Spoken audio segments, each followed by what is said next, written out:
내가 이제 얼마 못 살 것 같다. 병실이 얼어붙었습니다. 대륙물류 지주사 지분 전체 내 사후에 딱 한 사람한테만 넘긴다.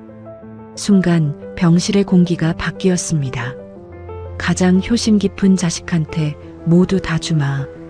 첫째와 둘째 내외가 눈빛을 교환하며 눈이 번득였습니다. 막내 임진영은 굳은 얼굴로 고개를 숙였고 막내 며느리 이소연은 어머니의 링거줄이 제대로 꽂혀 있는지를 걱정스레 살폈습니다. 박금내는 그 모든 것을 흐릿한 눈빛 뒤에서 전부 보고 있었습니다. 속으로 아주 또렷하게 도대체 1조 원짜리 제국의 여주인 박금내 회장에게 무슨 일이 생긴 것일까요? 그리고 지분을 차지하기 위해 자식들은 어떤 짓을 벌이게 될까요? 사연 시작 전 무료인 구독과 좋아요 눌러주시면 대박 납니다. 사연 시작합니다. 시간을 거슬러 올라가 보겠습니다. 대한민국 물류업계에서 박금내라는 이름을 모르는 사람은 없었습니다. 32살에 남편을 심장마비로 잃은 여자였습니다. 영정 앞에서 하루도 제대로 울지 못했습니다. 손에는 어린 아이 셋이 매달려 있었고 통장에는 퇴직금 몇 푼이 전부였으니까요. 장례를 치르던 날 박금내는 남편의 품에서 옷가락질을 빼냈습니다. 반지를 자신의 손가락에 끼우면서 그녀는 딱 한 번 이를 악물었습니다. 그것이 눈물 대신이었습니다. 이튿날부터 그녀는 뛰었습니다. 퇴직금으로 중고 화물차 한 대를 샀습니다. 직접 핸들을 잡고 전국을 돌았습니다. 납품처를 개척하고 기름값을 아끼기 위해 고속도로 대신 국도를 달렸습니다. 어린 아이 셋은 친정 어머니한테 맡겼고 명절에도 제대로 집에 들어가지 못했습니다. 그렇게 10년이 지났을 때 차량이 10대가 되었습니다. 20년이 지났을 때 전국에 물류터미널이 12개가 생겼습니다. 40을 훌쩍 넘겨서야 아이들 얼굴을 제대로 마주볼 수 있었고 50이 되어서야 번듯한 집에서 잠을 잘 수 있었습니다. 그리고 60을 넘긴 지금 코스피 상장사 주식회사 대륙물류의 회장으로 기업 가치 1조 2천억 원의 정점에 서 있었습니다. 사람들은 그녀를 불도저 여제라고 불렀습니다. 박금내 본인은 그 말을 들을 때마다 옷가락질을 매만졌습니다. 하지만 요즘 그녀는 잠을 이루지 못했습니다. 서울 강남구 압구정동 대륙물류 본사 24층 회장 집무실. 겉으로 보면 아무것도 달라진 게 없었습니다. 통유리 너머로 한강이 반짝이고 원목 책상 위에는 결제 서류들이 단정하게 쌓여 있었습니다. 그러나 박금내는 그 서류들을 보지 않고 있었습니다. 서랍에서 꺼낸 봉투 하나를 무릎 위에 펼쳐놓고 창밖을 바라보고 있었습니다. 열흘 전 비서실장 강도훈이 가져온 보고서였습니다. 이미 12번은 더 읽었습니다. 읽을 때마다 손이 떨렸습니다. 보고 내용 장남 임진태 전무지시하에 2분기 내부 감사 결과 수치 조작, 실사 담당 직원 2명 강제 발령 조치, 차남 임진석 상무, 법인카드 사적 사용월 평균 5천만 원 추정, 협력사 접대 명목 허위 기재, 장남 부인 백설애 씨, 대외비 계약 서류를 경쟁사에 유출한 정황 포착 중, 추가 확인 요망. 박금내가 눈을 감았습니다. 가슴 한가운데가 서늘하게 내려앉는 느낌이었습니다. 분노가 아니었습니다. 그보다 훨씬 깊은 것, 모정이 천천히 썩어 들어가는 것 같은 느낌이었습니다. 그때 인터폰이 울렸습니다. 회장님, 비서실장입니다. 들어와요. 강도훈이 문을 열고 들어섰습니다. 50대 초반 대륙물류와 함께 20년을 보낸 남자였습니다. 박금내가 가장 믿는 사람이기도 했습니다. 그가 조심스럽게 또 다른 서류를 내밀었습니다. 추가로 입수된 내용입니다. 회장님께서 직접 보시는 게 나을 것 같아서요. 박금내가 서류를 집어들었습니다. 순간 그녀의 손이 멈췄습니다. 녹취 요약 임진태 백설의 자택 서재. 지난 토요일 밤. 백설의 노인네가 오래 버티면 우리만 손해잖아요. 임진태 어차피 고혈압에 당뇨까지야. 스트레스만 좀 더 받으면. 백설의 그러니까 제가 그러잖아요. 시빅한 저택으로 들어가서 살자고. 곁에 있어야 지분 챙기죠. 박금내는 서류를 천천히 내려놓았습니다. 강도훈이 조용히 물었습니다. 회장님 괜찮으십니까? 괜찮아요. 그녀의 목소리는 놀랍도록 평온했습니다. 그러나 오른손에 옷가락질을 쥐어 감는 힘이 손마디가 하얗게 변할 만큼 강했습니다. 그날 밤 박금내는 오랫동안 혼자 앉아 있었습니다. 한강이 내려다 보이는 집무실. 불도 켜지 않은 채 어둠 속에서 가락지만 만지작거렸습니다. 진태, 너를 어떻게 키웠는지 알아? 너 돌 때 아버지 없어서 내가 혼자 미역국 끓였어. 초등학교 운동회 그 먼 충청도 납품처 다녀오다 고속버스 타고 딱 1시간만 있다 올라갔어. 너 대학 합격 통지서 받던 날 화물차 안에서 혼자 울었어. 그게 다야. 그런데 스트레스만 좀 더 받으면. 박금내는 천장을 바라봤습니다. 피눈물이 날 것 같은 밤이었습니다. 하지만 눈물은 나오지 않았습니다. 30년 전 남편 장례식장에서 다 써버린 것 같았습니다. 그 대신 무언가가 차갑게 굳어가고 있었습니다. 사흘 후였습니다. 비서실장 강도훈이 집무실 문을 두드렸을 때 박금내는 달라져 있었습니다. 눈빛이 다시 선명했습니다. 도훈 씨, 나 물어볼 게 있어요. 말씀하십시오. 치매 증상이 어떤 건지 알아요? 강도훈이 멈칫했습니다. 박금내가 그를 똑바로 바라보며 말했습니다. 헛소리하고 날짜 못 맞추고 아는 사람 이름 잊어버리고 그런 거 맞죠? 네, 대략 그렇습니다만. 그거 연기하기 어려워요? 강도훈의 눈이 커졌습니다. 박금내가 차분하게 말을 이었습니다. 내가 애들을 한 지붕 아래 모아야 해요.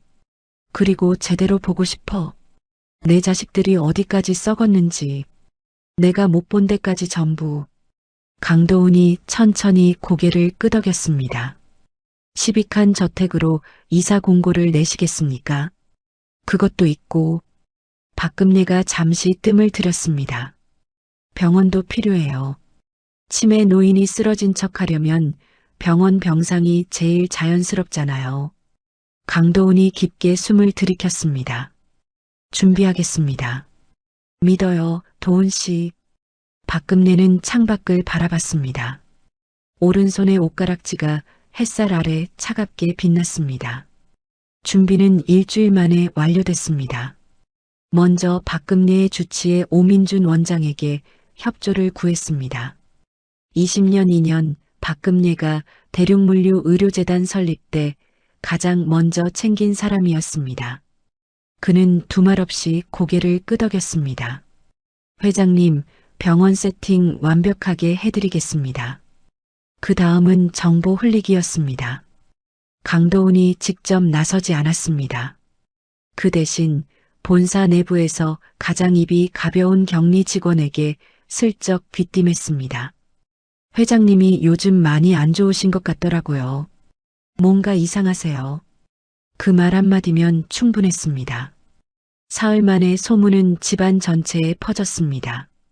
그리고 입원 당일 오후 2시쯤 되었을 때였습니다. 병실 문이 열리면서 임진태 내외가 들어섰습니다. 뒤이어 임진석과 고은채, 그리고 가장 마지막으로 임진영과 이소연이 들어왔습니다. 6사람이 병실에 모이자 박금내는 눈을 떴습니다. 흐릿하게, 멍하게, 마치 자식들을 처음 보는 것처럼 눈을 깜빡이다가 입술을 움직였습니다. 진대한이가 왜 여기 있어? 임진태의 얼굴이 순간 굳었습니다. 어머니, 저예요. 진태여. 큰아들. 박금례가 천장을 바라봤습니다. 아, 맞다. 진태. 뭔가 잊고 있다가 겨우 떠올린 것처럼 웅얼거렸습니다. 첫째 며느리 백설이가 임진태의 팔을 슬쩍 건드렸습니다. 두 사람의 눈이 잠깐 마주쳤습니다. 말은 없었지만 의미는 분명했습니다. 생각보다 심각하네.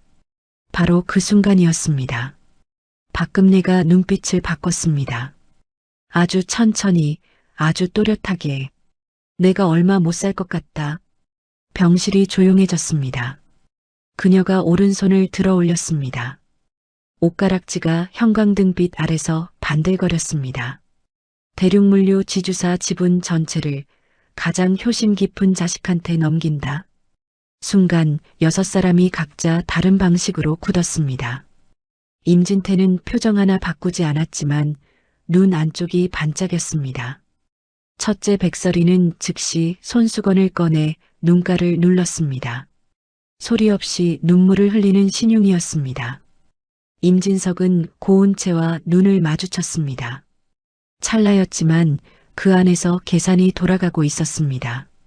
둘째 며느리 고운채는 발 빠르게 침대 난간 쪽으로 다가서며 박금례의 손을 잡으려 했습니다. 어머니, 그런 말씀 마세요. 저희가 다 모시겠습니다. 박금례는 그 손을 잡지 않았습니다. 그냥 천장을 바라봤습니다. 멍한 노인처럼. 하지만 속으로는 조금 전 고운채의 눈빛을 정확하게 읽었습니다. 저 눈은 내 손을 잡은 게 아니야. 지분을 잡은 거지. 막내 임진영이 조용히 다가와 어머니의 이불을 고쳐 덮었습니다. 엄마, 춥지 않아? 창문 쪽이 좀 쌀쌀한 것 같아. 박금례가 천천히 막내를 바라봤습니다. 이불을 고쳐주는 그 손이 오래된 작업복 냄새가 배어 있었습니다.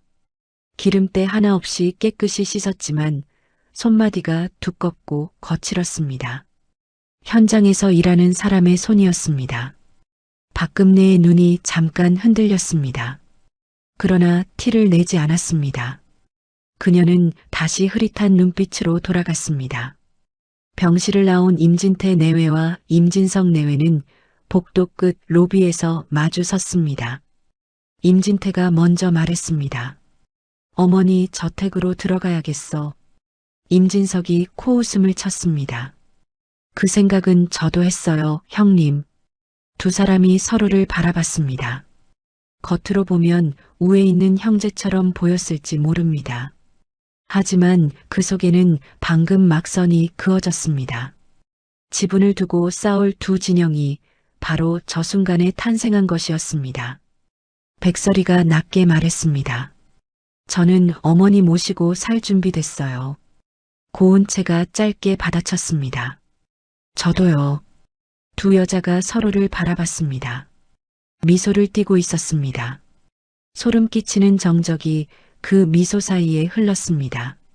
한편 병실 안에서는 이소연이 혼자 남아 박금례의 옆에 앉아 있었습니다.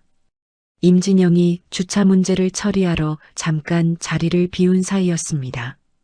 이소연은 아무 말 없이 따뜻한 물을 한 잔 따라 박금례의 손에 쥐어줬습니다. 그러고는 조용히 앉아서 링거가 제대로 흐르는지 확인하며 고개를 숙였습니다. 박금례가 물컵을 받아들면서 낮게 중얼거렸습니다. 고맙다. 막내 며느리 이소연이 고개를 들었습니다. 아, 괜찮아요. 어머니, 물 드시기 불편하시면 말씀하세요. 박금례는 멍한 표정을 유지했습니다. 그러나 손바닥 위에 따뜻한 물컵을 아주 조금 더 세게 쥐었습니다. 저 아이가 이 집에서 얼마나 버텨온 건지 박금례는 속으로 생각했습니다. 그리고 그 생각이 가슴 어딘가를 아프게 건드렸습니다. 본격적인 연극은 이제 시작이었습니다. 불도저 여제 박금례가 인생에서 처음으로 약자인 척, 무너진 척 연기를 시작했습니다. 30년 동안 단 한 번도 무릎 꿇은 적 없던 여자가 자식들의 속을 낱낱이 파헤치기 위해 스스로 병상 위에 누운 것이었습니다. 무대는 마련됐습니다. 이제 자식들이 알아서 본색을 드러낼 차례였습니다. 퇴원은 열흘 만에 이루어졌습니다. 정확히는 이루어진 것처럼 보였습니다. 오민준 원장이 보호자들을 불러 모아 조심스럽게 설명했습니다. 혈압 수치는 안정됐지만 인지 기능 저하 소견이 확인됐습니다. 아직 초기 단계입니다만 혼자 두시면 안 됩니다. 가족 중 누군가 곁에서 돌봐주셔야 합니다. 그 말이 끝나기도 전에 첫째 백설이가 손을 들었습니다. 저희가 모시겠습니다. 당연히 저희가요. 둘째 며느리 고은채가 0.5초 늦게 받아쳤습니다. 저희도 함께 있겠습니다. 어머니 혼자 두면 안 되죠.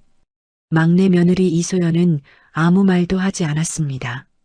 그저 박금내의 외투를 챙겨 들고 조용히 서 있었습니다. 오민준 원장이 차트를 덮으며 말했습니다. 어머님께서도 대저택에 다 같이 모여 살고 싶다고 하셨습니다. 백설이와 고은채가 동시에 박금내를 바라봤습니다. 박금내는 창밖을 보고 있었습니다. 멍하게, 마치 저택이 어디 있는지도 모르는 것처럼. 시빅한 저택으로의 이사는 사흘 안에 완료됐습니다. 서울 용산구 한남동 언덕 위에 자리 잡은 저택이었습니다. 지은 지 20년이 넘었지만 리모델링을 2번 거쳐서 내부는 호텔 수준이었습니다. 방이 12개, 거실이 2개, 정원이 딸린 별채까지 있었습니다. 임진태 내외는 본체 2층 전체를 차지했습니다. 임진석 내외는 본체 1층 큰 방 2개를 요구했습니다. 임진영과 이소연에게는 별채 작은 방 하나가 남겨졌습니다. 아무도 배정하지 않은 것이 아니었습니다. 임진석이 슬쩍 짐을 옮겨두면서 나머지를 차지했고 자연스럽게 막내 부부가 구석으로 밀려난 것이었습니다. 이소연은 아무 말도 하지 않았습니다. 임진영이 낮게 말했습니다. 소연아, 괜찮아? 이소연이 웃었습니다. 좁아도 둘이 오붓하네요. 괜찮아요, 진영씨. 저택생활 첫날 저녁이었습니다. 박금내가 식탁에 앉았습니다. 며느리 3명이 주방에서 음식을 날랐습니다. 겉으로 보면 평화로운 가족 만찬이었습니다. 백설이가 가장 먼저 국그릇을 박금내 앞에 놓았습니다. 어머니, 좋아하시는 된장찌개예요. 제가 직접 끓였어요. 고은채가 질세라 반찬 접시를 밀었습니다. 어머니, 이건 제가 아침에 직접 무친 나물이에요. 간 맞춰보세요. 박금내는 그릇들을 바라봤습니다. 그러다가 손을 들더니 된장찌개 그릇을 슬쩍 밀었습니다. 이거 누가 끓였어? 냄새가 이상한데. 백설이의 미소가 굳었습니다. 어머니, 제가 끓였는데요. 된장찌개 좋아하신다고. 됐어. 나 배 안 고파. 박금내가 수저를 내려놓았습니다.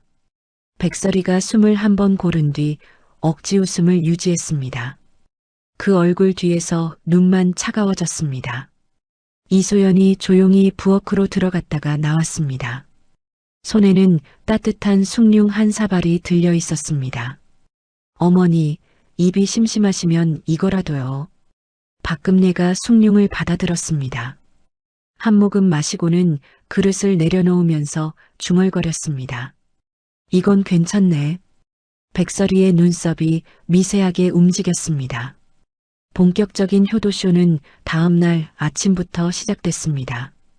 백설이는 아침 7시에 일어나 직접 박금내의 방문을 두드렸습니다. 고급 화장품 브랜드 마스크팩을 손에 들고서였습니다. 어머니, 좋은 아침이에요. 피부 좋게 해드리려고요. 박금내가 눈을 비볐습니다. 아이고, 눈부셔. 불 좀 꺼봐. 아, 네. 죄송해요. 백설이가 조명을 낮추면서도 입꼬리는 유지했습니다. 마스크팩을 붙여드리는 내내 박금내는 중얼거렸습니다. 진태 아버지가 보고 싶다. 오늘이 무슨 요일이냐. 아까 내가 뭘 먹었더라. 백설이는 모든 말에 성심성의껏 대답했습니다. 그러면서 스마트폰으로 슬쩍 영상을 찍었습니다. 나중에 쓸 일이 생길 것 같아서였습니다. 박금내는 그 화면 각도를 귀신같이 포착했습니다. 하지만 모른 척했습니다. 고은채의 방식은 달랐습니다. 그녀는 낮에 박금내를 데리고 저택 정원을 산책했습니다. 아방가르드한 디자이너 코트를 걸치고 팔짱을 끼면서 마치 가장 사이좋은 고부 사이처럼 보이려 했습니다. 어머니, 날씨 좋죠? 저 어머니랑 이렇게 걷고 싶었어요. 박금내가 고개를 끄덕였습니다. 그러다가 갑자기 발을 멈추더니 고은채를 빤히 바라봤습니다. 근데 너 누구야? 고은채가 굳었습니다. 어머니, 저예요. 은채요. 진석이 아내요. 진석이? 박금내가 이마를 찡그렸습니다. 아, 진석이. 맞다. 다시 걷기 시작했습니다. 고은채가 뒤따라가면서 표정을 관리했습니다. 입술은 미소를 그리고 있었지만 손이 코트 주머니 안에서 꽉 쥐어졌습니다. 저택에 들어온 지 나흘째 되던 날 밤이었습니다. 임진태가 서재 문을 잠그고 백설이와 단둘이 앉았습니다. 어머니 상태 어떻게 봐? 백설이가 짧게 답했습니다. 생각보다 빨라요. 저는 2달 안에 결론 날 것 같은데. 임진태가 천천히 고개를 기울였습니다. 공증은? 의식이 좀 있을 때 받아야죠. 치매 진단받고 나면 법적 효력이 약해지니까. 그래. 그러면 우리가 서명받을 타이밍을 잡아야 해. 임진태의 목소리는 낮고 차분했습니다. 마치 내일 점심 메뉴를 정하는 것처럼. 그 옆방에서는 임진석과 고은채가 나란히 누워 낮은 소리로 대화하고 있었습니다. 형님 내외가 먼저 치고 나올 게 뻔해. 고은채가 속삭였습니다. 우리가 더 붙어 있어야 해. 밥도 우리가 해드리고 병원도 우리가 데려가고. 임진석이 코웃음을 쳤습니다. 형수님이 가만히 있겠어? 벌써부터 아침마다 방에 처박혀 있잖아. 그러니까 우리는 다르게 가야 해. 어머니 마음을 흔들어야지. 그냥 서비스론 안 돼. 고은채가 천장을 바라보며 말했습니다. 어머니가 제일 좋아하는 게 뭔지 알아? 인정이야. 알아줘야 해. 어머니 대단하세요. 어머니 덕분에 우리가 있어요. 이거라고. 임진석이 픽 웃었습니다. 당신 머리는 진짜. 한편 별채에서는 임진영이 이소연의 손을 잡고 있었습니다. 밤 11시가 넘었는데도 이소연의 손이 차가웠습니다. 저녁 설거지에 아침 청소, 거기다 박금내의 빨래까지 도맡아 한 탓이었습니다. 아무도 시키지 않았습니다. 그냥 이소연이 했습니다. 임진영이 입을 열었습니다. 소연아, 너무 혼자 하지 마. 형수들도 있잖아. 이소연이 작게 웃었습니다. 형수님들은 어머니 옆에 계셔야 하잖아요. 저는 뒤에서 받쳐드리는 게 맞는 것 같아서요. 임진영은 그 말이 좋으면서도 마음이 쓰렸습니다. 소연은 항상 그랬습니다. 뒤로 빠지고 낮추고 먼저 채워줬습니다. 그게 성격이었고 그게 몸에 밴 습관이었습니다. 엄마가 요즘 많이 힘드신 것 같아.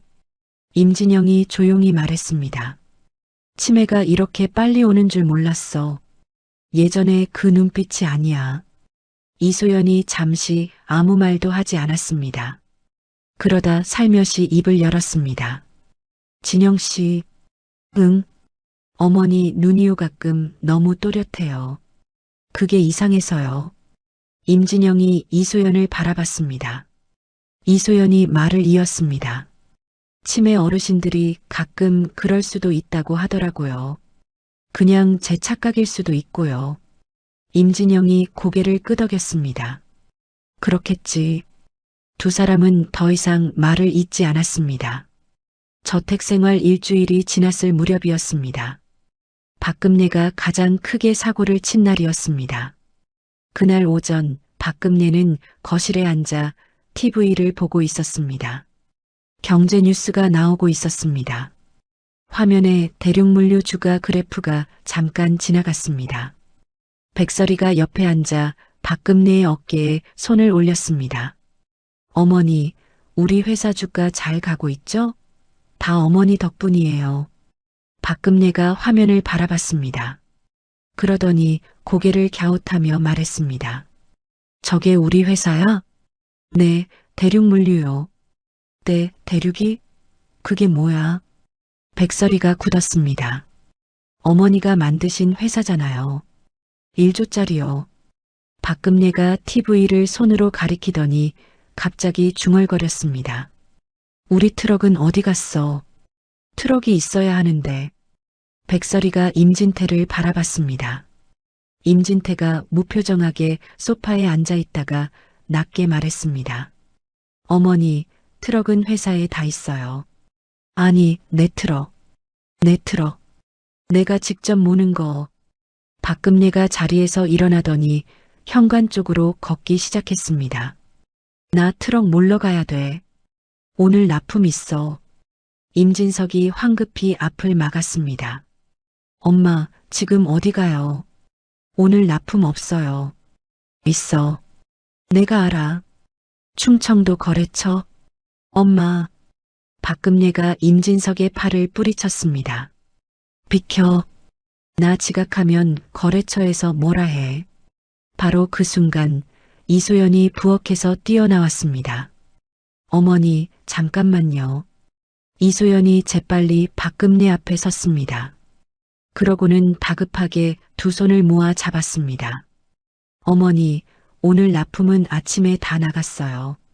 제가 직접 챙겼어요. 걱정 안 하셔도 돼요. 박금내가 이소연을 바라봤습니다. 내가 챙겼어? 네. 제가 다 했어요. 어머니는 오늘 쉬셔도 돼요. 박금내가 잠깐 멍하게 이소연의 얼굴을 바라봤습니다. 그러더니 천천히 고개를 끄덕였습니다. 그래. 수고했어. 이소연이 박금내를 소파로 안내했습니다. 백설이가 그 뒷모습을 보면서 고은채에게 작게 속삭였습니다. 저 동서 왜 저렇게 나서는 거야? 고은채가 낮게 답했습니다. 눈치 보여서요. 형님. 두 사람의 눈이 차갑게 이소연의 등을 향했습니다. 그날 저녁 박금내는 자기 방에 혼자 앉았습니다.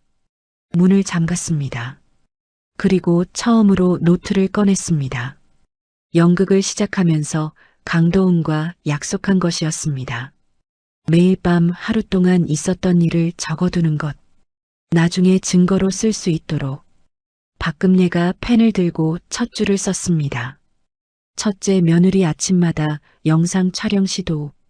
목적 불명, 추정은 공증 또는 후견인 신청 준비. 둘째, 며느리 어르는 방식. 나를 잊은 척할 때 당황 영역, 계산 빠름. 막내 며느리 납품 거짓말로 나를 진정시킴. 당황하지 않았음. 눈빛이 따뜻했음. 박금내가 펜을 내려놓았습니다. 창밖을 바라봤습니다. 서울 야경이 내려다 보였습니다. 30년 전 충청도 국도를 달리던 중고 트럭이 생각났습니다. 조수석에 도시락 하나 올려놓고 졸음을 참아가며 핸들을 잡던 그 밤들이 그때는 적이 없었습니다. 가난과 싸웠고 시간과 싸웠습니다. 지금은 자식과 싸워야 했습니다. 박금내는 옷가락지를 빼서 손바닥 위에 올려놓았습니다. 반들거리는 표면에 자신의 얼굴이 희미하게 비쳤습니다. 영감, 나 잘하고 있는 거야? 아무 소리도 없었습니다. 박금내가 가락지를 다시 손가락에 끼웠습니다. 그래, 잘하고 있어야지. 그녀는 노트를 덮고 등을 곧게 폈습니다. 연극은 이제 절정을 향해 가고 있었습니다. 자식들의 탐욕이 깊어질수록 박금내의 덫도 촘촘해졌습니다. 그리고 그 덫 안에서 한 사람만이 매일 밤 진심으로 그녀의 이불을 고쳐덮고 있었습니다. 불도저 여제는 그것을 절대 잊지 않았습니다. 저택에 들어온 지 보름이 지났습니다. 박금내의 치매 증상은 날이 갈수록 심해지는 것처럼 보였습니다. 오늘은 진석이를 진태라고 불렀습니다. 어제는 밥을 먹고 나서 밥을 안 먹었다고 우겼습니다. 그저께는 새벽 2시에 거실에 나와 형광등을 전부 켜놓고 혼자 앉아 있었습니다. 임진태 내외와 임진석 내외가 처음에는 참았습니다. 효도 경쟁 중이었으니까요. 그러나 보름이 지나자 참는 것도 점점 피곤해졌습니다. 변화는 작은 것부터 시작됐습니다. 아침 식사 시간이었습니다. 박금내가 식탁에 앉아 숟가락을 들었습니다. 된장찌개가 앞에 놓여 있었습니다. 그런데 박금내가 갑자기 찌개 그릇을 밀어냈습니다. 자, 못 먹겠어. 백설이가 미소를 지으며 말했습니다. 어머니, 저번보다 간 줄였는데요. 짜다고. 귀 먹었어? 백설이의 눈썹이 실룩였습니다. 그 옆에서 고운채가 낮게 속삭였습니다. 형님, 그냥 다른 거 드려요. 백설이가 찌개 그릇을 들고 부엌으로 들어갔습니다. 주방 안에서 그릇을 싱크대에 내려놓는 소리가 조금 컸습니다. 박금내는 그 소리를 들었습니다. 모른 척했습니다. 사흘 뒤였습니다. 임진태가 저녁 식사 자리에서 처음으로 자리를 피했습니다. 저 오늘 저녁 약속 있습니다. 먼저 나가겠습니다. 박금내가 고개를 들었습니다. 진태야, 밥 먹고 가. 다음에 같이 먹어요. 임진태가 외투를 집어들고 현관으로 향했습니다. 박금내가 그 뒷모습을 바라봤습니다. 아무 말도 하지 않았습니다. 그저 숟가락을 들고 천천히 밥을 떴습니다. 보름 전이었다면 임진태는 아무리 바빠도 어머니 저녁 자리를 지켰습니다. 지분이 걸려 있었으니까요. 그 날카로운 집중력이 벌써 흐트러지기 시작한 것이었습니다. 박금내는 속으로 기록했습니다. 보름 만에 처음으로 저녁자리 이탈. 본색이 드러나기 시작한 것은 그 주말부터였습니다. 토요일 오전이었습니다. 박금내가 자기 방에서 나오려는데 문이 잘 열리지 않았습니다. 손잡이를 돌려도 뭔가 걸리는 느낌이었습니다. 박금내가 문을 두드렸습니다. 누구 있어? 문이 안 열려. 복도에서 발소리가 들렸습니다. 잠깐의 침묵. 그러더니 딸깍 소리가 나면서 문이 열렸습니다. 백설이가 서 있었습니다. 어머니, 왜 그러세요? 문이 왜 안 열려? 잠깐 바람 때문에 걸렸나 봐요. 별거 아니에요. 백설이가 미소를 지으며 물러섰습니다. 박금내는 그 문 손잡이 위쪽을 눈으로 스쳤습니다. 바깥쪽에 작은 걸쇠가 달려 있었습니다. 어제까지는 없던 것이었습니다. 박금내는 아무 말도 하지 않고 복도로 나왔습니다. 그리고 그날 밤 노트에 적었습니다. 방문 바깥에 걸쇠 설치됨.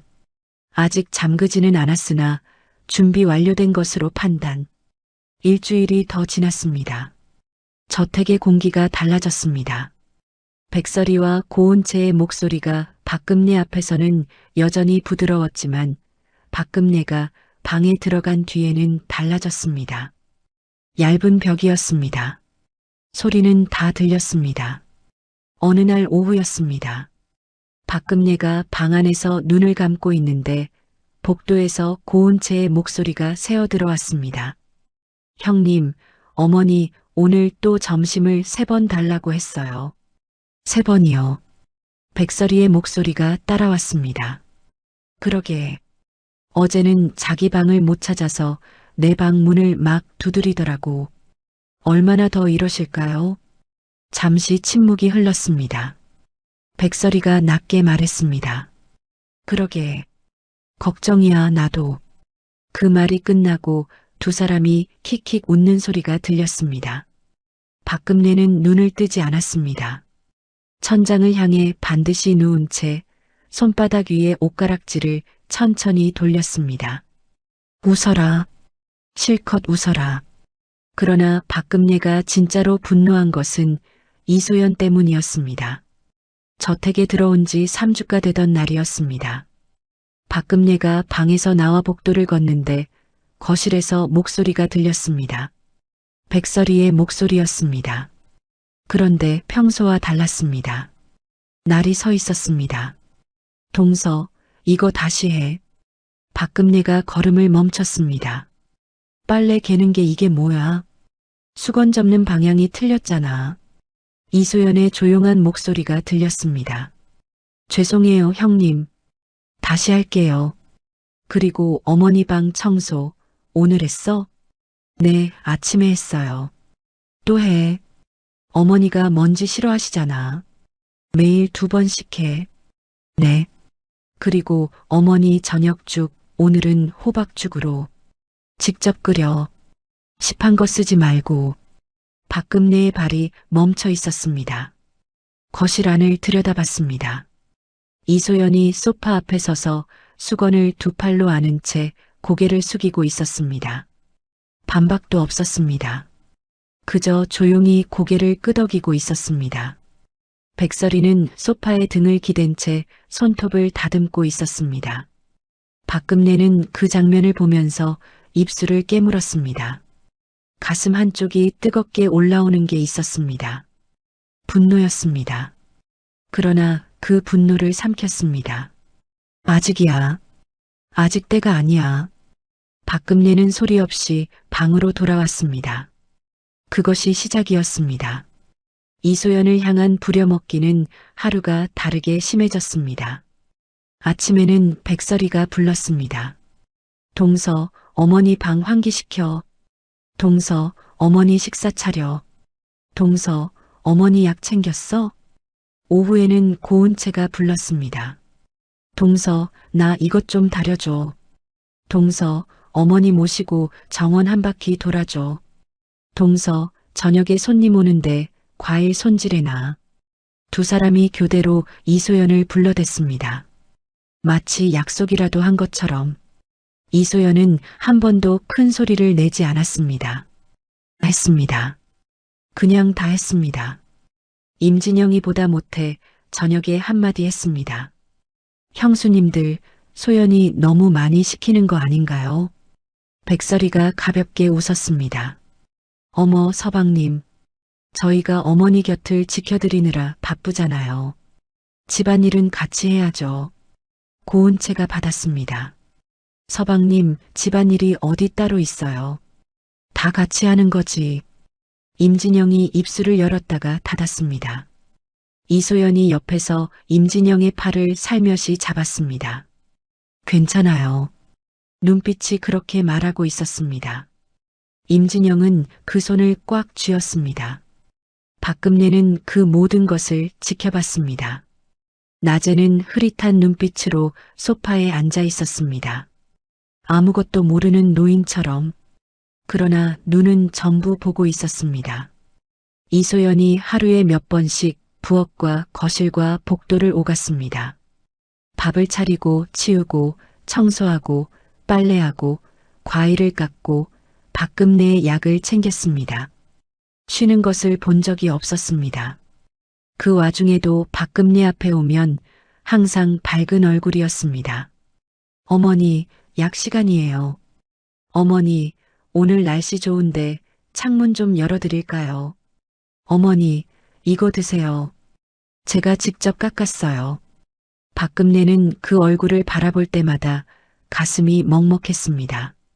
어쩌면 저 아이는 저렇게 착한가. 아들 셋을 키우면서 저런 눈빛을 가진 사람을 본 적이 없었습니다. 그러던 어느 날 밤이었습니다. 자정이 지났을 무렵 박금내는 갑증이 나서 부엌으로 나왔습니다. 물을 마시려고 했습니다. 그런데 부엌에 불이 켜져 있었습니다. 이소연이 식탁 앞에 앉아 있었습니다. 무릎 위에 뭔가를 올려놓고 고개를 숙이고 있었습니다. 박금내가 가까이 가서 보니 손이었습니다.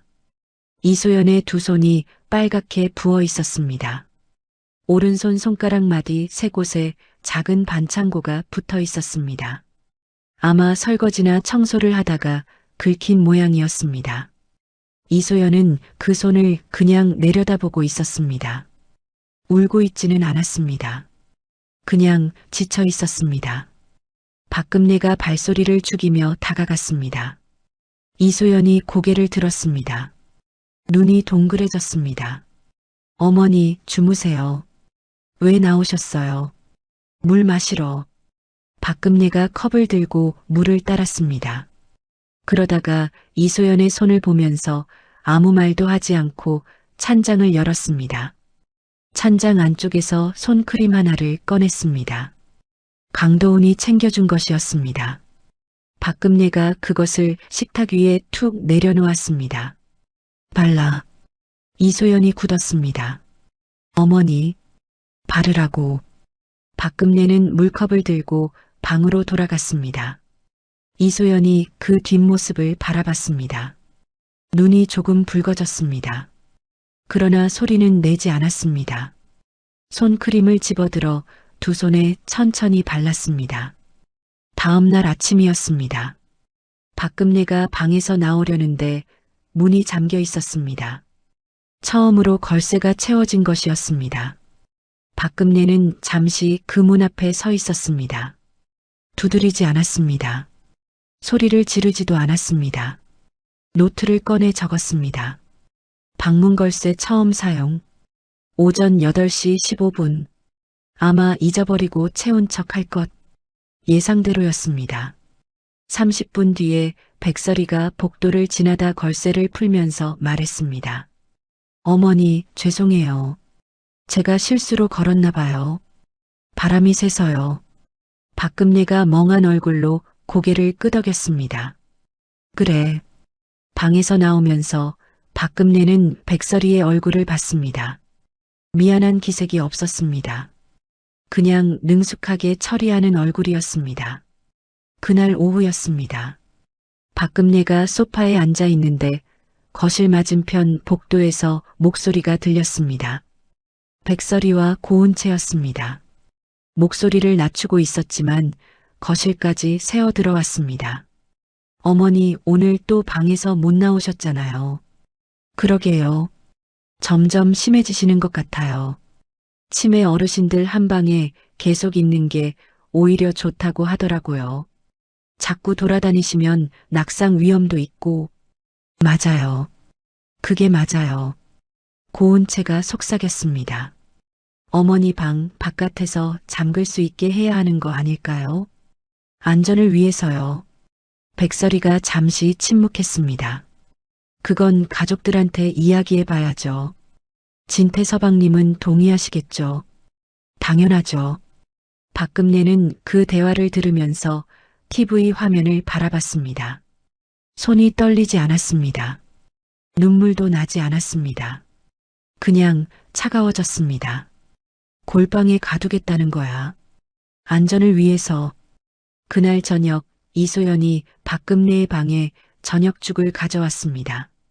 이소연이 쟁반을 내려놓으며 말했습니다. 어머니, 오늘 호박죽이에요. 직접 끓였어요. 박금내가 죽그릇을 바라봤습니다. 힘들었겠다. 이소연이 고개를 들었습니다.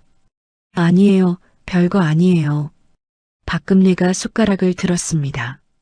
한 숟가락 뜨고 나서 입을 열었습니다. 소연아. 이소연이 대답했습니다. 네, 어머니. 너 억울하지 않아? 이소연이 잠깐 굳었습니다. 박금내가 흐릿한 눈빛으로 숟가락을 저으면서 중얼거렸습니다. 치매 노인이 뜬금없는 말을 하는 것처럼. 내가 억울했는데. 젊을 때 많이 억울했어. 이소연이 잠시 아무 말도 하지 않았습니다. 그러더니 조용히 말했습니다. 어머니, 억울하셨으면 지금 다 푸세요. 제가 여기 있잖아요. 박금내가 손을 멈췄습니다. 그 말이 이상하게 가슴에 박혔습니다. 치매 노인 앞에서도 저 아이는 진심이었습니다. 연기가 없었습니다. 들어주고 있었습니다. 박금내는 다시 죽을 떴습니다. 고맙다. 이소연이 웃었습니다. 맛있게 드세요, 어머니. 그로부터 사흘 뒤였습니다. 박금내는 결국 방에 갇혔습니다. 점심이 지나도 문이 열리지 않았습니다. 두드렸습니다. 아무도 오지 않았습니다. 1시간이 지났습니다. 2시간이 지나서야 백설이가 걸쇠를 풀었습니다. 어머니, 주무시는 줄 알았어요. 방해하기 싫어서요. 박금내가 복도로 나오면서 말했습니다. 밥이 먹고 싶었어? 아, 점심은 아까 다 치웠어요. 이제 저녁 준비해야 하는데. 지금 배고파? 조금만 기다리세요. 백설이가 돌아섰습니다. 그리고 부엌으로 가지 않았습니다. 2층 계단을 올라갔습니다. 박금내는 그 뒷모습을 바라보다가 혼자 부엌으로 걸어갔습니다. 냉장고를 열었습니다. 찬밥 한 그릇이 있었습니다. 박금내가 찬밥을 꺼내 식탁에 놓고 그냥 먹었습니다. 뜨겁지도 않았습니다. 반찬도 없었습니다. 그래도 먹었습니다. 30년 전에도 이보다 더한 밥을 먹었습니다. 화물차 조수석에서 혼자 싸온 주먹밥을 먹던 시절이 있었습니다. 박금내는 밥을 다 먹고 그릇을 직접 씻었습니다. 물소리가 유난히 크게 울렸습니다. 저녁에 이소연이 박금내의 방으로 왔습니다. 얼굴에 뭔가 숨기는 표정이 있었습니다. 어머니, 오늘 점심 드셨어요? 박금내가 고개를 끄덕였습니다. 찬밥 먹었어. 이소연의 눈썹이 순간 움직였습니다. 제가 내일부터 어머니 점심은 꼭 제가 드릴게요. 박금내가 이소연을 바라봤습니다. 너도 바쁘잖아. 어머니 밥이 더 중요해요.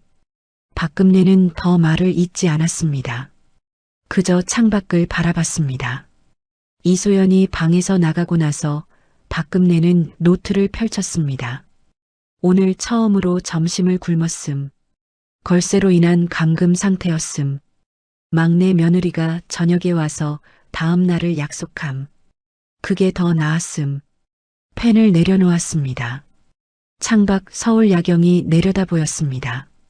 박금내의 입술이 움직였습니다. 소리는 없었습니다. 기다려라. 아직 다 보지 못했다. 저택에 들어온 지 한 달이 지났습니다. 임진태는 박금내가 잠든 틈을 노려 서재에서 변호사와 통화를 했습니다. 목소리를 낮췄지만 내용은 분명했습니다. 치매 진단서가 나오면 성년후견인 신청할 수 있죠? 장남이 우선순위 맞죠? 변호사가 답했습니다. 네, 가능합니다. 다만 법원 심판이 필요하고 다른 상속인들에 의해 제기 가능성이 있습니다. 그건 내가 처리합니다. 임진태가 전화를 끊었습니다. 백설이가 옆에서 듣고 있다가 말했습니다. 후견인 되면 어머니 재산관리 정권이 당신한테 오는 거예요? 사실상 그렇지. 그럼 지분 상속 선언도 무효로 할 수 있어요? 임진태가 천천히 고개를 끄덕였습니다. 어머니가 이미 의사 능력이 없다는 걸 소급 적용하면. 백설이가 입꼬리를 올렸습니다. 진작 이렇게 했어야 했는데. 그 소문은 사흘 만에 고은채의 귀에 들어갔습니다. 고은채는 임진석과 단둘이 방에서 낮은 목소리로 대화했습니다. 형님이 후견인 신청 준비 중이래요. 임진석의 얼굴이 굳었습니다. 뭐? 치매 진단서 받아서 장남이 재산관리권 가져가겠다는 거죠. 임진석이 이를 갈았습니다. 그 자식이 진짜. 여보, 우리가 먼저 움직여야 해요. 어떻게? 고은채가 낮게 말했습니다. 먼저 막내 진영이를 쳐내야 해요. 어머니 마음이 막내 쪽으로 기울기 전에 그 다음은 큰 걸 제거해야죠. 임진석이 고은채를 바라봤습니다. 구체적으로 진영이 회사에서 뭔가 꼬투리 잡을 수 있어요. 현장 담당이잖아요. 물류 현장에서 자금 흐름 조금만 손보면. 임진석의 눈이 가늘어졌습니다. 횡령 프레임. 고은채가 아무 말도 하지 않았습니다. 그게 답이었습니다. 박금내는 그 무렵 처음으로 진짜 몸이 좋지 않았습니다. 연기가 아니었습니다. 밥을 제때 못 먹는 날이 늘었습니다. 걸쇠 감금이 반복되면서 수면이 불규칙해졌습니다.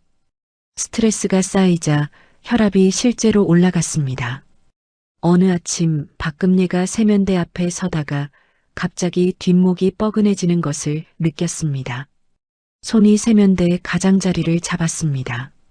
잠깐 눈앞이 흔들렸습니다. 박금내는 깊게 숨을 들이켰습니다. 거울 속 자신의 얼굴을 바라봤습니다. 홀쭉해진 볼, 평소보다 짙어진 눈 아래 그림자. 65세가 맞는데 오늘은 70이 넘어 보였습니다. 박금내가 입술을 꽉 다물었습니다. 무너지지 마. 아직이야. 그 주 목요일이었습니다. 임진석이 저녁 식사 자리에서 아무렇지 않게 말을 꺼냈습니다. 형님, 나 요즘 현장 감사 얘기 들었는데요. 진영이 팀에서 자금 집행 내역이 좀 이상하다는 거 알아요? 임진태가 천천히 고개를 들었습니다. 무슨 소리야? 물류 현장 유지 보수 비용인데 집행 금액이랑 실제 공사 내역이 안 맞는다는 얘기가 있어요. 담당이 진영이잖아요. 임진영이 젓가락을 내려놓았습니다. 무슨 소리예요, 작은 형님. 저 그런 거 없어요. 내가 들은 얘기한 거야. 흥분하지 마. 흥분할 수밖에 없죠. 근거도 없는 얘기를. 임진태가 조용히 말했습니다. 진영아, 사실이 아니면 밝히면 되잖아. 밝히고 말고 할 것도 없어요. 제가 한 적이 없으니까. 임진석이 어깨를 으쓱했습니다. 내부 감사팀에서 보고 올라왔다는 얘기가 있어. 나도 몰랐어. 형님한테 얘기해야 할 것 같아서. 이소연이 임진영의 팔을 잡았습니다. 진영 씨, 일단 밥 먹어요. 임진영이 숨을 골랐습니다. 박금내는 그 대화를 들으면서 숟가락질을 멈추지 않았습니다. 멍한 얼굴로 국을 떴습니다. 그러나 속에서 불이 올라오고 있었습니다. 시작됐다. 드디어 저것들이 막내한테 칼을 들이밀기 시작했다. 그날 밤이었습니다. 임진석이 대륙물류 내부 감사팀 직원에게 전화를 했습니다. 박금내의 방과 2개 방 사이였지만 저택은 조용했고 소리는 멀리 퍼졌습니다. 강도훈이 그 통화 내용을 다음날 새벽에 박금내에게 보고했습니다. 임진석 상무 현장 유지보수 비용 집행 내역 중 진영 씨 서명이 들어간 항목 2건을 집중적으로 문제 삼도록 감사팀에 지시. 해당 항목은 정상 집행된 것이나 협력업체 계좌를 통한 우회 집행 구조로 되어 있어 표면상 의심 가능한 형태임. 비자금 조성 의혹으로 외부 보고 예정. 박금내가 보고서를 읽었습니다. 손이 떨렸습니다. 이번에는 분노 때문이 아니었습니다. 진영이가 저것들한테 당하면. 그 생각을 하자 심장이 조여들었습니다. 뒷목이 다시 뻐근해졌습니다. 박금내가 강도훈에게 말했습니다. 해당 감사보고서 외부 유출 막아요. 조용히. 강도훈이 고개를 끄덕였습니다. 그리고 도훈 씨. 네. 진영이 자금 집행 내역 전부 원본으로 확보해요. 지금 당장. 알겠습니다. 강도훈이 나갔습니다.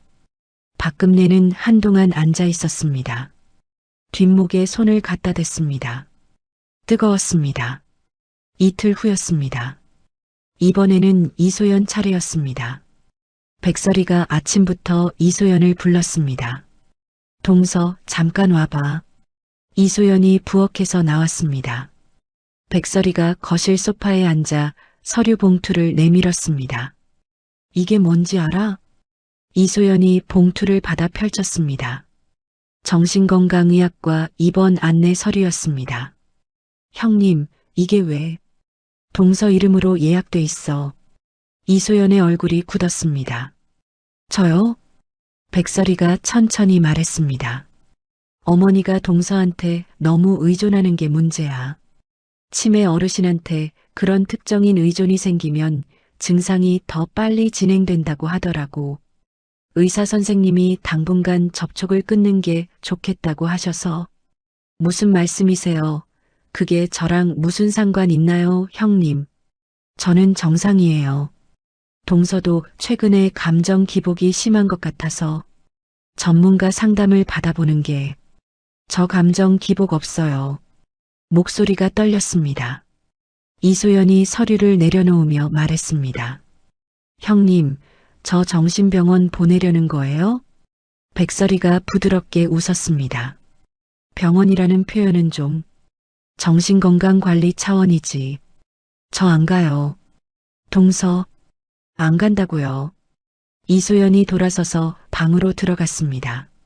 문이 닫히는 소리가 났습니다. 백설이가 고은채를 바라봤습니다. 고은채가 낮게 말했습니다. 강제 입원도 방법이에요.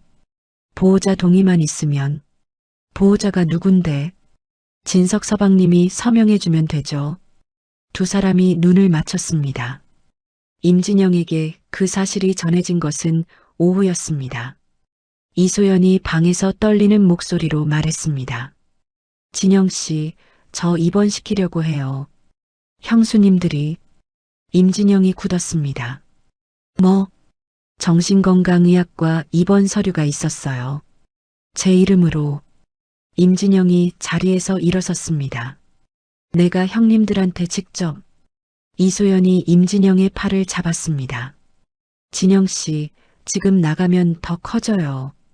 가만히 있으라고? 당신을 정신병원에 보내겠다는데? 어머니한테 말하면 안 될까요? 임진영이 멈췄습니다. 어머니가 지금 치매인데. 이소연이 조용히 말했습니다. 어머니 눈이 가끔 너무 또렷해요. 진영 씨도 봤잖아요.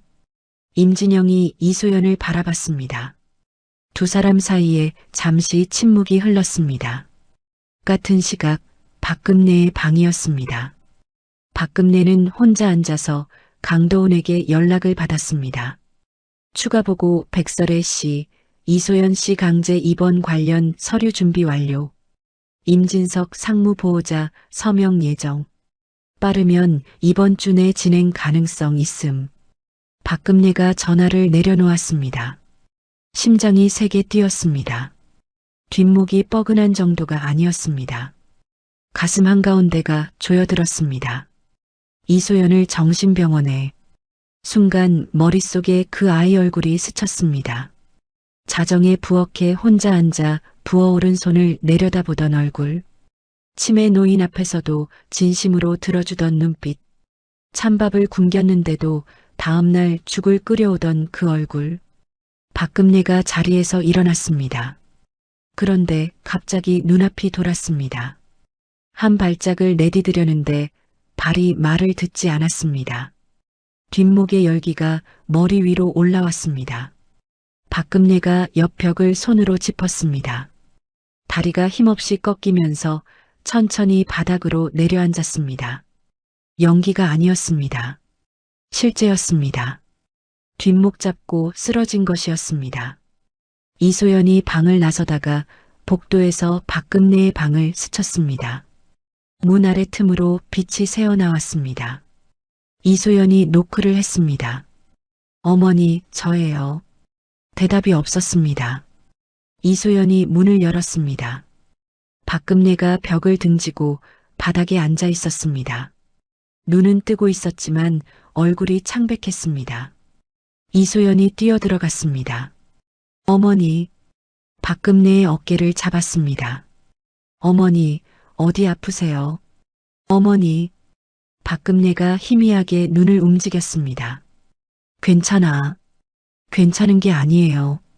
진영 씨, 이소연이 소리쳤습니다. 복도에서 임진영이 달려왔습니다. 두 사람이 박금내를 부축했습니다.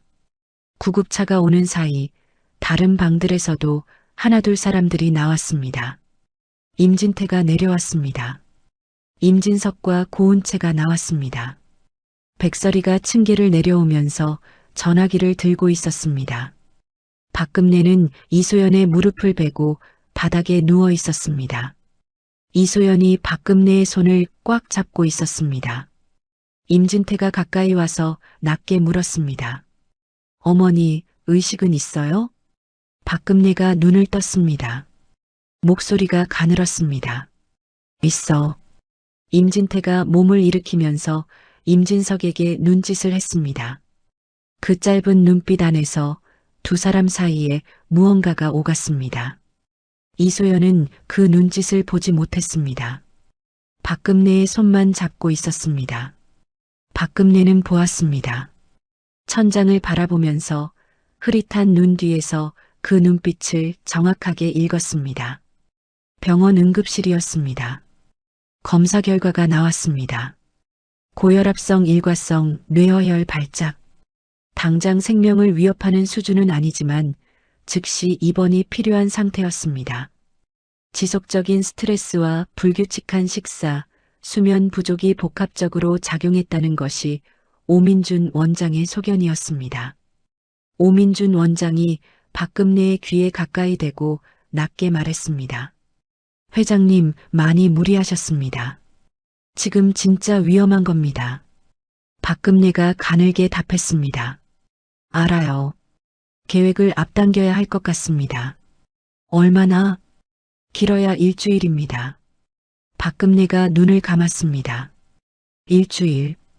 그 안에 모든 것을 끝내야 했습니다. 병실 밖에서는 난리가 났습니다. 임진태가 복도 끝에서 변호사에게 전화를 했습니다. 지금 입원했어요. 의식은 있는데 상태가 안 좋아요. 후견인 신청 서류, 지금 당장 준비해요. 임진석이 반대편 복도에서 고은채와 속삭였습니다. 이참에 진영이 횡령건 외부에 터뜨릴까? 타이밍이 지금이에요. 어머니 의식 있을 때 진영이 내쫓아버려야 해요. 소연이 입원 거는 보호자 서명 받아야 하는데 지금 진영이 눈 벌게져 있으니 잠깐 보류해요. 임진석이 고개를 끄덕였습니다. 한편 병실 안에서는 임진영이 어머니 손을 잡고 앉아 있었습니다. 이소연은 의자를 가져와 반대편에 앉았습니다. 아무 말도 하지 않았습니다. 그냥 옆에 있었습니다. 박금내가 눈을 감은 채 낮게 말했습니다. 진영아. 임진영이 대답했습니다. 응, 엄마. 너 손. 임진영이 어머니의 손을 꽉 쥐었습니다. 여기 있어. 박금내가 더 말을 하지 않았습니다. 그 손의 온기를 느끼면서 천장을 바라봤습니다. 일주일. 그 안에 30년치 이 집안의 모든 것을 끝내야 했습니다. 불도저 여제가 마지막으로 한 번 더 시동을 걸어야 할 시간이 다가오고 있었습니다. 병실에 들어온 지 사흘째 되던 날이었습니다. 임진태가 처음으로 병실에 나타나지 않았습니다. 오전 내내 연락이 없었습니다. 오후가 되어서야 백설이가 잠깐 얼굴을 비추더니 말했습니다.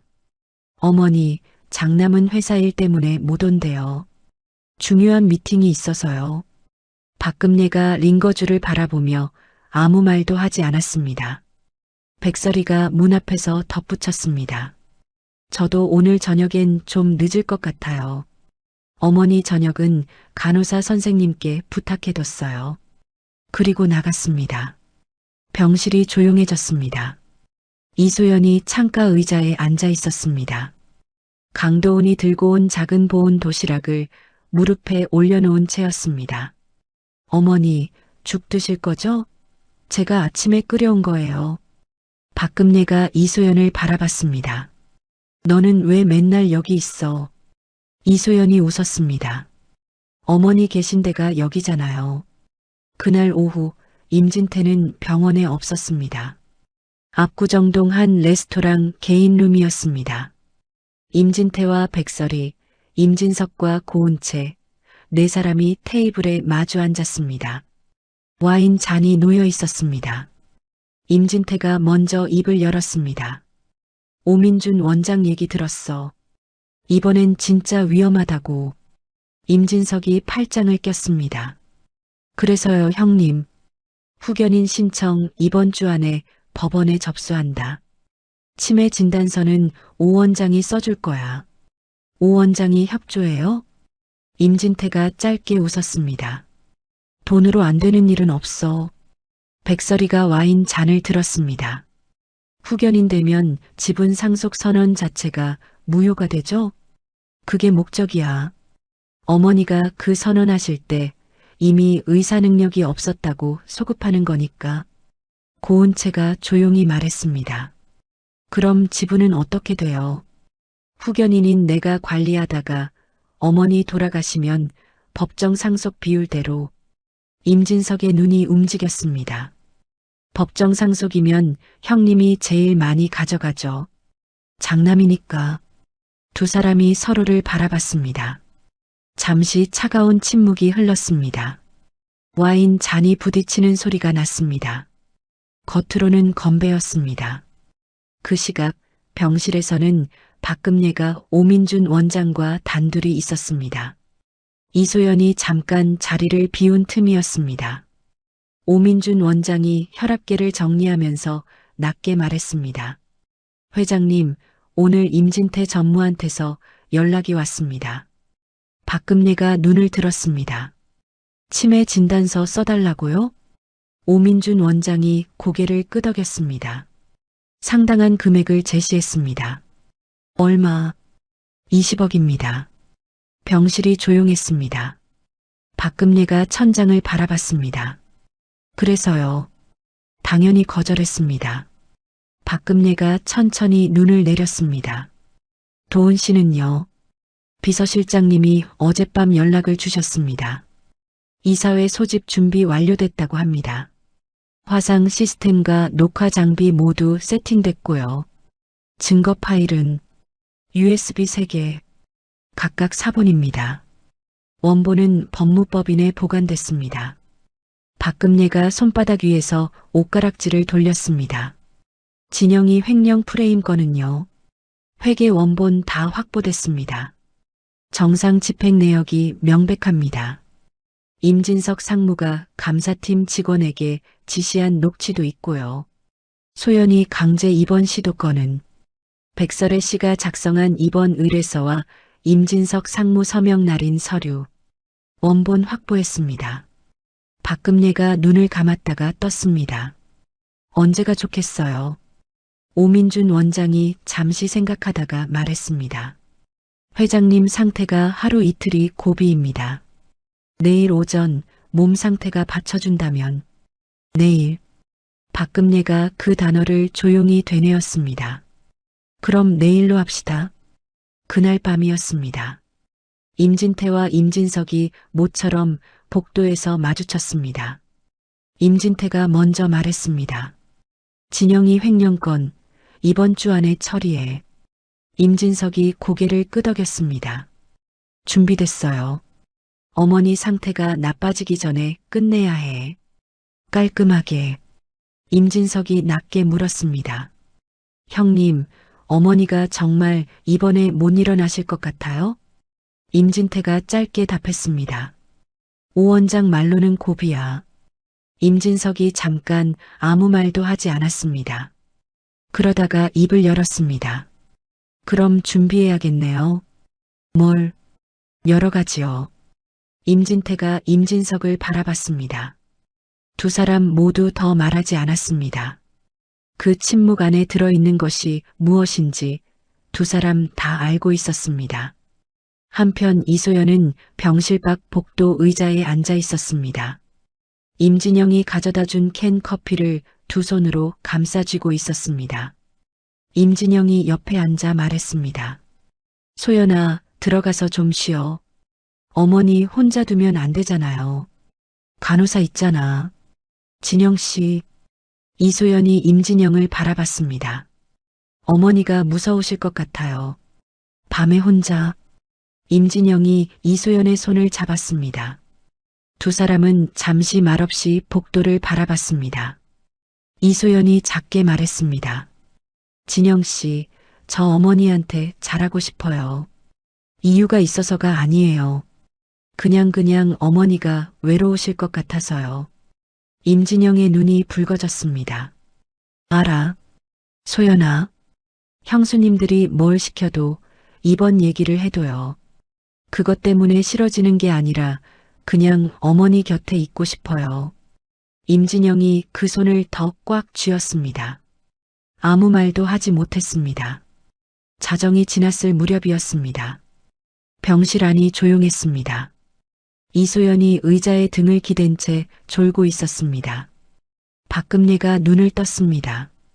천장을 바라봤습니다. 창밖으로 서울 밤하늘이 보였습니다. 별은 없었습니다. 그냥 도시 불빛이 낮게 번져 있었습니다. 박금례는 링거줄이 꽂힌 팔을 천천히 들어 올렸습니다. 옷가락지가 형광등 불빛에 희미하게 빛났습니다. 영감, 나 내일 끝내. 30년 동안 이 반지 끼고 버텼어. 트럭도 몰고 계약서도 쓰고 자식들 대학도 보내고 이제 마지막 한 판이야. 박금례가 눈을 감았습니다. 옷가락지를 손가락에 꽉 끼웠습니다. 내일 반드시. 이튿날 오전 10시였습니다. 병실 문이 열렸습니다. 강도훈이 들어왔습니다. 손에 노트북 가방과 작은 캐리어가 들려 있었습니다. 이소연이 눈을 비비며 일어났습니다. 비서실장님, 이게 다 뭐예요? 강도훈이 짧게 웃었습니다.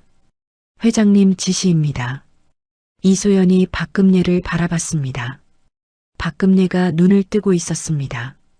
그런데 눈빛이 달랐습니다. 흐릿하지 않았습니다. 한 달 만에 처음으로 박금례의 눈이 선명하게 빛나고 있었습니다. 이소연이 굳었습니다. 어머니. 박금례가 이소연을 바라보며 말했습니다. 소연아, 미안하다. 이소연의 눈이 커졌습니다. 잠깐 나가 있어줄 수 있어? 강도훈 씨랑 얘기 좀 해야 해. 이소연이 아무 말도 못하고 고개를 끄덕였습니다. 병실 문이 닫혔습니다. 11시였습니다. 강도훈이 병실 내 TV 화면에 화상회의 창을 열었습니다. 대륙물류 이사회 임시회의. 사회이사 7명과 사내이사 3명이 화면 안에 들어와 있었습니다. 강도훈이 박금례에게 노트북을 건넸습니다. 회장님, 녹화 시작됩니다. 박금례가 침대 위에 반쯤 몸을 일으켰습니다. 링거를 뺐습니다. 머리를 단정하게 매만졌습니다. 그리고 오른손의 옷가락지를 한번 쥐었습니다. 화면 안의 이사들이 박금례를 바라봤습니다. 박금례가 입을 열었습니다. 수고들 하십니다. 나 박금례입니다. 목소리가 작을 수 있는데 잘 들어주시기 바랍니다. 바로 그 시각 임진태와 임진석은 병원 로비 카페에 있었습니다. 변호사와 마주 앉아 후견인 신청 서류를 검토하고 있었습니다. 백설이는 병실 복도에서 고은채와 나란히 앉아 있었습니다. 고은채가 낮게 말했습니다. 오늘 진영이 횡령건 감사팀 보고서 외부 언론에 넘어가요. 백설이가 짧게 답했습니다. 잘 됐네. 소연이 거는 내일. 그래. 두 여자가 커피를 마셨습니다. 병실 문은 닫혀 있었습니다. 아무도 그 안에서 무슨 일이 벌어지는지 몰랐습니다. 12시가 조금 못 됐을 때였습니다. 임진태의 스마트폰이 울렸습니다. 화면을 보더니 얼굴이 굳었습니다. 모르는 번호였습니다. 받았습니다. 임진태 전무님이십니까? 대륙물류 사회이사 김상훈입니다. 네. 지금 이사회 긴급회의가 진행 중입니다. 회장님께서 직접 소집하셨는데 전무님도 참석하셔야 할 것 같습니다. 임진태가 천천히 몸을 일으켰습니다. 어머니가 직접요? 네. 그리고 전무님 회의 자료가 공유됐습니다. 미리 확인하시는 게 좋을 것 같아서요. 전화가 끊겼습니다. 임진태가 이메일을 열었습니다. 파일이 첨부돼 있었습니다. 제목 이사회 보고, 자료 내부 비위 행위 관련 증거 일체. 임진태의 손가락이 멈췄습니다. 병실 아니었습니다. 박금내가 화면을 바라보며 또렷한 목소리로 말했습니다.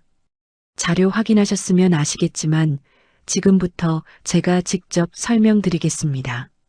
이사회 화면 안에 사람들이 긴장한 얼굴로 듣고 있었습니다. 첫 번째, 장남 임진태 전무의 2분기 내부 감사 결과 수치 조작, 담당 직원 2명 강제 발령 조치, 녹취 파일과 원본 서류 확보됐습니다. 화면 너머에서 웅성거리는 소리가 들렸습니다. 두 번째, 차남 임진석 상무의 법인카드 사적 유용, 월 평균 5천만 원, 허위 기재된 지출 결의서 원본 일체 제출합니다. 세 번째, 장남 며느리 백설일 씨의 대외비 계약 서류 경쟁사 유출, 통화 녹취 및 이메일 원본입니다. 네 번째, 차남 임진석 상무의 막내 며느리 이소연 씨에 대한 강제 정신병원 입원 시도, 서명 날인된 입원 의뢰서 원본입니다. 다섯 번째, 차남 임진석 상무의 막내 아들 임진영 현장 팀장에 대한 허위 횡령 프레임 지시, 내부 감사팀 직원 녹취 파일입니다. 병실 안이 조용했습니다. 박금내의 목소리만 흘렀습니다. 차갑고 또렷하고 한치의 흔들림도 없었습니다. 병실 문이 벌컥 열렸습니다. 임진태였습니다. 얼굴이 하얗게 질려 있었습니다. 뒤에 백설이가 따라 들어왔고 잠시 뒤 임진석과 고은채도 들어섰습니다. 네 사람이 병실 안에 서서 화면을 바라봤습니다. 이사회 화상회의, 녹화 중 표시가 빨갛게 켜져 있었습니다. 그리고 박금내가 침대 위에 반듯하게 앉아 있었습니다. 링거 없이 눈빛은 서늘하게 선명했습니다. 임진태가 입술을 열었습니다. 어머니, 이게... 박금내가 화면에서 눈을 떼지 않은 채 말했습니다. 이사님들, 잠시 실례하겠습니다. 화면을 향해 말한 뒤 천천히 임진태를 바라봤습니다. 정적이 병실을 눌렀습니다. 박금내가 입을 열었습니다. 치매인 줄 알았지? 임진태가 굳었습니다. 한 달이야. 내가 너희 넷을 한 달 동안 지켜봤어. 백설이가 뭔가 말하려고 입을 열었습니다. 박금내가 그 얼굴을 바라봤습니다. 첫째 며느라. 백설이가 멈췄습니다. 내가 새벽에 내 방 걸쇠 채웠지. 백설이의 얼굴이 창백해졌습니다. 내가 점심을 굶겼지. 바람 때문이라고 했지.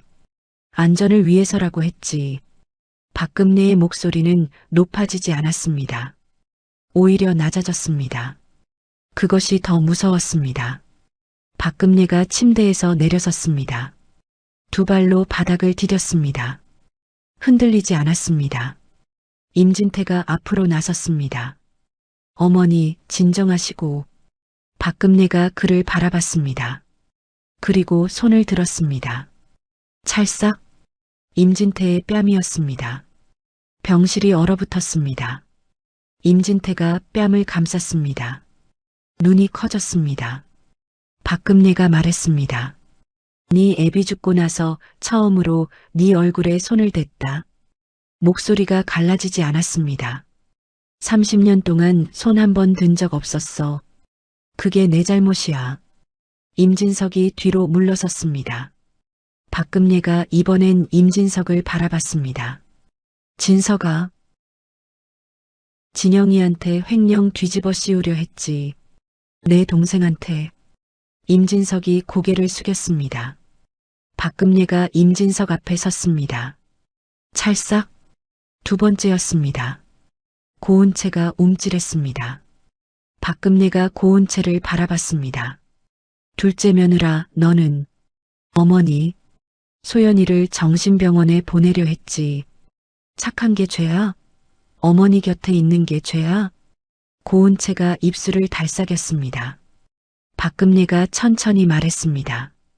너희는 내 자식이 아니야. 목소리가 떨리지 않았습니다. 내가 키운 독사들이야. 백설이가 눈물을 흘렸습니다.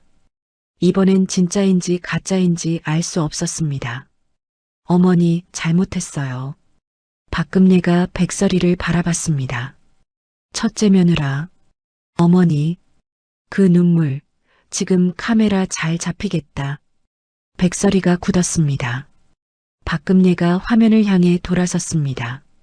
이사님들, 계속하겠습니다. 이사회는 2시간이 더 진행됐습니다. 박금례가 직접 증거 파일을 하나씩 설명했습니다. 목소리가 한 번도 흔들리지 않았습니다. 임진태 내외와 임진석 내외는 병실 안에 묶인 채 그 과정을 지켜봐야 했습니다. 강도훈이 문 앞을 지켰습니다. 마치 30년 전 화물차 핸들을 잡던 것처럼 박금례는 끝까지 놓지 않았습니다. 이사회 결의가 나왔습니다. 임진태 전무 및 임진석 상무 직위해제, 즉시 효력 발생, 배임 및 횡령 혐의로 수사기관 고발 진행. 화면이 꺼졌습니다. 병실이 조용해졌습니다. 임진태가 낮은 목소리로 말했습니다. 어머니, 이러시면 안 됩니다. 저희가 자식인데. 박금례가 돌아봤습니다. 자식? 그 단어를 한 번 씹었습니다. 자식이면 어미를 골방에 가두냐? 밥을 굶기냐? 며느리를 정신병원에 보내냐? 임진태가 입을 다물었습니다. 30년 동안 내가 일조를 만들었는데 너희는 그 일조를 훔치려고 나한테 치매를 씌웠어. 박금례가 네 사람을 천천히 둘러봤습니다. 짐승은 매가 약이야. 그 말이 병실 안에 오래 남았습니다. 그날 저녁이었습니다. 이소연이 병실 복도에서 혼자 앉아 있다가 강도훈의 연락을 받았습니다. 들어오셔도 됩니다. 이소연이 병실 문을 열었습니다. 임진태 내외와 임진석 내외는 없었습니다. 박금례가 침대에 앉아 있었습니다. 아까보다 얼굴이 조금 더 피곤해 보였습니다. 그러나 눈빛은 여전히 선명했습니다. 이소연이 들어서다가 멈췄습니다. 어머니, 박금례가 이소연을 바라봤습니다. 앉아. 이소연이 의자를 당겨 앉았습니다. 두 사람 사이에 잠시 말이 없었습니다. 박금례가 먼저 입을 열었습니다. 한 달 동안 내가 당한 것 다 봤어. 이소연이 고개를 숙였습니다. 모르신 줄 알았어요. 다 알았어. 골방에 가뒀을 때도, 밥을 시켜다 부릴 때도, 정신병원 서류 들이밀었을 때도 이소연의 눈이 붉어졌습니다. 박금례가 오른손을 들었습니다. 옷가락질었습니다. 손가락에서 천천히 뺐습니다. 이소연이 굳었습니다. 박금례가 이소연의 손을 잡아 그 가락지를 손바닥 위에 올려놓았습니다. 어머니, 이게 무슨... 진영이 아버지 유품이야. 이소연의 손이 떨렸습니다. 내가 받아라. 어머니, 내가 30년 동안 이걸 보면서 버텼어. 이제 내 차례야. 이소연의 눈에서 눈물이 흘렀습니다. 소리 없이 박금례가 이소연의 손을 꽉 쥐었습니다. 고생했다. 막내 며느라. 그 한마디에 이소연이 결국 소리를 냈습니다. 조용히 어깨를 들썩이며 박금례가 그 손을 놓지 않았습니다. 창밖으로 서울 저녁 하늘이 붉게 물들고 있었습니다. 불도저 여제가 30년 만에 처음으로 누군가의 손을 이렇게 오래 잡았습니다. 이사회 결의가 난 다음 날 아침이었습니다. 박금례는 병원을 나왔습니다. 오민준 원장이 말렸습니다. 회장님, 최소 사흘은 더 계셔야 합니다. 박금례가 외투 단추를 채우며 말했습니다. 할 일이 있어요. 오민준 원장이 한숨을 쉬었습니다. 혈압약은 꼭 드셔야 합니다. 알아요. 박금례가 병실 문을 나섰습니다. 복도에 강도훈이 기다리고 있었습니다. 그리고 그 옆에 임진영과 이소연이 서 있었습니다. 박금례가 두 사람을 바라봤습니다. 가자. 본사로 향하는 차 안이었습니다.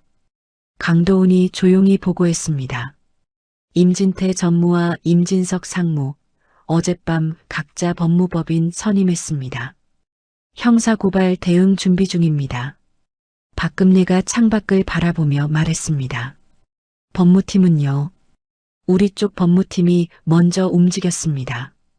배임, 횡령, 업무방해 3가지 혐의로 어젯밤 고발장 접수됐습니다. 백설의 건은 대외비 유출 건으로 별도 고소장 준비 중입니다.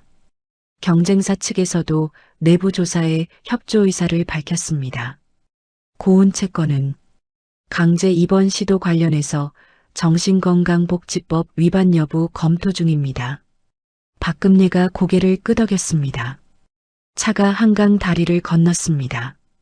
이른 아침 햇살이 강 위에 깔려 있었습니다. 박금내가 오른손을 바라봤습니다. 옷가락지가 없는 손이었습니다. 그 빈자리를 잠시 바라보다가 창밖으로 눈을 돌렸습니다. 본사 24층 회장 집무실이었습니다. 박금내가 한 달 만에 그 의자에 앉았습니다. 책상 위에 서류들이 쌓여 있었습니다. 박금내가 펜을 들었습니다. 도훈 씨, 시작합시다. 첫 번째 서류였습니다. 파양 신청서, 장남 임진태, 차남 임진석. 박금내가 서명란에 펜을 댔습니다. 잠시 멈췄습니다. 손이 떨리지 않았습니다. 눈물도 나지 않았습니다. 30년을 키운 자식들입니다. 뱃속에 품고 등에 업고 손잡고 걷던 시절이 있었습니다. 그러나 그 아이들은 이미 오래전에 사라졌습니다. 지금 이 서류 위에 있는 이름들은 그냥 이름이었습니다. 박금내가 서명했습니다. 2번, 정확하게. 2번째는 재산 환수 절차였습니다. 임진태와 임진석이 명의로 보유하고 있던 대륙물류 계열사 지분 전체, 박금내가 회사를 키우는 과정에서 증여 형태로 넘겨준 것들이었습니다. 법무팀이 검토한 결과 횡령 및 배임 혐의가 확정될 경우 수익자 취소권 행사가 가능하다는 결론이 나왔습니다. 진행해요. 박금내가 짧게 말했습니다. 그것으로 충분했습니다. 2 아들이 가진 것들이 하나씩 지워졌습니다. 아파트 2채, 차량 4대, 계열사 지분, 법인명의 자산, 백설이의 명품 컬렉션과 고은채의 해외 자산까지 법원 가압류 신청이 들어갔습니다. 3번째였습니다. 박금내가 강도훈에게 말했습니다. 제게 블랙리스트. 강도훈이 고개를 끄덕였습니다. 준비됐습니다. 물류업계 협회 이사장님들 5분께 연락드려뒀고 금융권 2곳, 건설사 3곳도 회장님 연락 기다리고 있습니다. 박금내가 전화기를 들었습니다. 1통, 2통, 3통. 통화는 길지 않았습니다. 박금내가 말하는 방식은 예전과 같았습니다. 짧고 명확하고 2번 말하지 않았습니다. 전화를 끊고 나면 상대방이 알아서 처리했습니다. 그것이 1조짜리 제국을 만든 여자의 무게였습니다. 하루가 끝났을 때 임진태와 임진석의 이름은 대한민국 재계 주요 인맥망에서 조용히 지워졌습니다. 명함을 내밀어도 받아줄 곳이 없어졌습니다. 그로부터 사흘 뒤였습니다. 임진태가 먼저 연락을 해왔습니다. 면담 요청이었습니다. 박금내는 허락했습니다. 본사 소회의실이었습니다. 임진태가 들어왔습니다. 3피스 정장은 입고 있었지만 포마드 헤어가 흐트러져 있었습니다. 처음 보는 모습이었습니다. 임진태가 자리에 앉으면서 입을 열었습니다. 어머니, 협의하고 싶습니다. 박금내가 테이블 맞은편에 앉아 2 손을 모았습니다. 들어봐. 형사 고발 취하해 주시면 저희가 조용히 나가겠습니다. 모든 것 다 내려놓겠습니다. 네. 박금내가 잠시 임진태를 바라봤습니다. 진태야. 네. 손자들 있잖아. 임진태의 눈이 움직였습니다. 그 애들은 죄가 없어. 나는 손자들한테 집 한 채는 줄 수 있어. 그리고 해외에 연착할 수 있게 초기 생활비 정도는 지원할 수 있어. 임진태가 말없이 들었습니다. 대신 박금례가 똑바로 임진태를 바라봤습니다. 대한민국에 돌아오지 마라. 너도 진석이도 너희 아내들도. 손자들 크면 손자들은 돌아와도 좋아. 그 애들은 내 핏줄이니까. 하지만 너희 넷은 안 돼. 임진태가 굳었습니다. 그리고 더 있습니까? 사돈들. 임진태의 얼굴이 더 창백해졌습니다. 백설의 친정, 고운채 친정. 그쪽에서 대륙물류 협력사 계약 들어온 거 3건 있어. 다 정리해. 어머니, 그건 저희 처가하고 직접 관계가. 자식 잘못 가르친 댁들 책임이야. 임진태가 말을 잇지 못했습니다. 박금례가 자리에서 일어섰습니다. 생각해봐. 형사 처벌받고 이 땅에서 정가자로 살 건지 깨끗하게 나가서 해외에서 새로 시작할 건지. 소회의실 문을 열면서 박금례가 마지막으로 말했습니다. 나는 너희를 죽이려는 게 아니야. 그냥 내시야 밖으로 나가줬으면 하는 거야. 문이 닫혔습니다. 임진석은 같은 날 오후에 왔습니다. 협의 내용은 같았습니다. 임진석은 임진태보다 오래 버텼습니다. 테이블을 손바닥으로 치기도 했습니다. 이게 말이 됩니까? 자식을 내쫓는 게. 박금례가 눈 하나 깜빡이지 않고 말했습니다. 진석아, 너 소연이 정신병원에 보내려고 서류에 서명했잖아. 임진석이 멈췄습니다. 그 서류 원본 지금 법무법인에 있어. 판사한테 보여주면 어떻게 될 것 같아? 임진석이 이를 갈았습니다. 어머니가 이기는 겁니까? 이기고 지는 게 아니야. 박금례가 천천히 말했습니다. 내가 트럭 한 대로 시작할 때 너희 새놈 먹이려고 도시락 싸서 조수석에 올려놓고 달렸어. 충청도에서 서울까지. 왕복 6시간. 임진석이 고개를 숙였습니다. 그 새벽 국도가 지금도 눈에 선해. 근데 너는 그 돈으로 법인카드 긁고 동생 횡령범으로 만들려 했어. 나는 그게 슬퍼. 화가 아니라 슬픔이야. 임진석이 아무 말도 하지 않았습니다. 가라, 진석아. 박금례가 일어섰습니다. 그것으로 끝이었습니다. 열흘이 지났습니다. 임진태와 백설이, 임진석과 고운채, 4사람이 각자의 서명이 담긴 합의서를 제출했습니다. 형사 고발 취하, 재산 환수 동의, 해외 이주 확약서. 서류가 처리되는데 일주일이 더 걸렸습니다. 그 사이 백설의 친정과 고운채 친정과의 협력사 계약 3건이 정리됐습니다. 사돈댁에서 연락이 왔습니다. 억울하다고 했습니다. 박금례가 짧게 답했습니다. 자식 교육을 잘못 시키셨어요. 전화를 끊었습니다. 그리고 한 달 뒤였습니다. 임진태 내외가 캐나다로 떠났습니다. 임진석 내외는 호주로 갔습니다. 공항 배웅은 없었습니다. 손자들만 박금례가 직접 안아줬습니다. 아이들 얼굴이 영문을 모르는 표정이었습니다.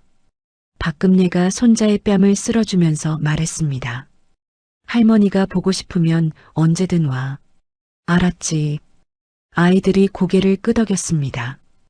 박금례는 그 뒷모습이 시야에서 사라질 때까지 바라봤습니다. 손자들이 탄 차가 모퉁이를 돌아 사라졌습니다. 박금례가 돌아섰습니다. 눈이 붉지 않았습니다. 이사회 임시총회가 열렸습니다. 안건은 하나였습니다. 대륙물류 신임 대표이사 선임. 박금례가 직접 이사회에 출석했습니다. 정장을 입었습니다. 단추를 끝까지 채웠습니다. 오른손에는 옷가락지가 없었습니다. 빈 손가락이 낯설었지만 어색하지 않았습니다. 박금례가 이사들을 바라보며 말했습니다. 제가 추천하는 신임 대표이사는 막내 아들 임진영입니다. 회의실이 잠시 웅성거렸습니다. 현장에서 20년 가까이 일한 사람입니다. 화물차도 직접 몰 줄 알고 터미널 운영도 합니다. 저처럼 시작한 사람이에요. 박금내가 자리에 앉았습니다. 반대 의견 있으면 말씀하세요. 반대가 없었습니다. 저녁이었습니다. 한남동 12칸 저택이 아니었습니다. 박금내가 새로 마련한 작은 한옥 별채였습니다. 용산 언덕 위 저택보다 훨씬 작았지만 마당이 있었습니다. 임진영과 이소연이 왔습니다. 강도훈이 왔습니다. 오민준 원장도 왔습니다. 그게 전부였습니다. 식탁은 소박했습니다. 된장찌개가 있었습니다. 나물 몇 가지가 있었습니다. 이소연이 직접 끓인 호박죽도 있었습니다. 박금내가 자리에 앉았습니다. 임진영이 맞은편에 앉으며 말했습니다. 엄마, 이게 다야? 박금내가 수저를 들었습니다. 응, 이게 다야. 사람이 너무 없는 거 아니야? 있을 사람이 다 있어. 임진영이 입을 다물었습니다. 이소연이 박금내 앞에 죽그릇을 밀었습니다. 어머니, 드세요. 박금내가 죽그릇을 받았습니다. 한 숟가락 떴습니다. 따뜻했습니다. 식사가 끝나갈 무렵이었습니다. 이소연이 손을 들었습니다. 오른손이었습니다. 옷가락지가 빛났습니다. 박금내가 그것을 바라봤습니다. 어머니, 이소연이 말했습니다. 이거 잘 낄게요. 제가 버티겠습니다. 박금내가 이소연을 바라봤습니다. 언제 처음 봤는지 기억나? 이소연이 고개를 저었습니다. 진영이가 데려왔을 때 첫날 인사드리는데 눈이 참 맑더라. 우리 진영이 잘 골랐다고 생각했어. 임진영이 쑥스럽게 고개를 숙였습니다. 박금내가 작게 웃었습니다. 오랜만이었습니다. 저택에 들어온 2달 동안 박금내가 처음으로 웃은 것이었습니다. 마당에서 바람이 들어왔습니다. 늦가을 바람이었습니다. 차가웠지만 맑았습니다. 박금내가 수저를 내려놓고 마당을 바라봤습니다. 30년 전 충청도 국도가 생각났습니다. 새벽 5시에 시동을 걸던 낡은 화물차, 조수석에 올려놓은 도시락, 라디오에서 흘러나오던 뉴스, 그때는 아무것도 없었습니다. 지금은 이 마당이 있었습니다. 이 식탁이 있었습니다. 이 사람들이 있었습니다. 박금내가 임진영을 바라봤습니다. 진영아, 응, 엄마. 회사 잘할 수 있어? 임진영이 고개를 끄덕였습니다. 잘할게요. 겁나지 않아? 임진영이 잠시 생각하다가 말했습니다. 겁나요. 근데 엄마가 트럭 한 대로 시작했잖아요. 저는 그것보다는 나으니까요. 박금내가 그 말을 들으면서 다시 마당을 바라봤습니다. 눈이 조금 촉촉해졌습니다. 남들 앞에서는 평생 흘리지 않던 눈물이었습니다. 그런데 이 마당에서는 괜찮았습니다. 강도훈이 조용히 자리에서 일어나 와인 잔을 들었습니다. 회장님, 오늘은 그냥 건배 한번 합시다. 박금내가 잔을 들었습니다. 이소연이 들었습니다. 임진영이 들었습니다. 오민준 원장이 들었습니다. 5개의 잔이 마당 불빛 아래서 부딪혔습니다. 소리가 맑았습니다. 그날 밤 늦게였습니다. 이소영과 임진영이 돌아간 뒤 박금내는 혼자 마당에 서 있었습니다. 밤하늘이 맑았습니다. 별이 보였습니다. 한남동 저택에서는 빛공해 때문에 보이지 않던 것들이었습니다. 박금내가 오른손을 들었습니다. 옷가락지가 없는 손이었습니다. 빈 손가락을 바라봤습니다. 영감, 이제 소연이한테 줬어. 걔가 잘 낄 거야. 나보다 더 잘 낄 거야. 나는 이제 손이 가벼워. 바람이 불었습니다. 박금내가 눈을 감았습니다. 그냥 그 바람을 맞았습니다. 30년 만에 처음으로 아무것도 쥐지 않은 손으로 바람 앞에 서 있었습니다. 무겁지 않았습니다. 가벼웠습니다. 그것으로 충분했습니다. 사연 속 내용 어떻게 생각하시나요? 댓글로 의견을 남겨주세요. 재미있으셨다면 무료인 구독과 좋아요 꼭 부탁드려요. 다음에도 재미있는 사연으로 찾아뵙겠습니다.